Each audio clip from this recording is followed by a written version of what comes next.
You ask Tiger to calculate. This deals with linear inequalities with one unknown. The final result is t smaller than 36. Let's solve it step by step. Group all constants on the right side of the inequality.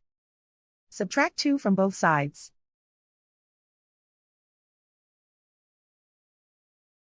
Simplify the arithmetic.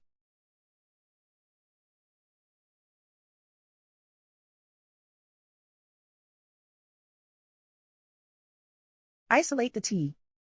Multiply both sides by 4.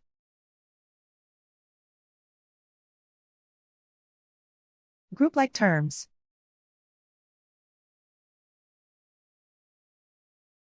Multiply the coefficients.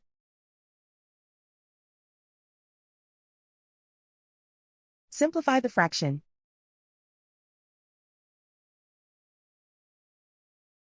Simplify the arithmetic.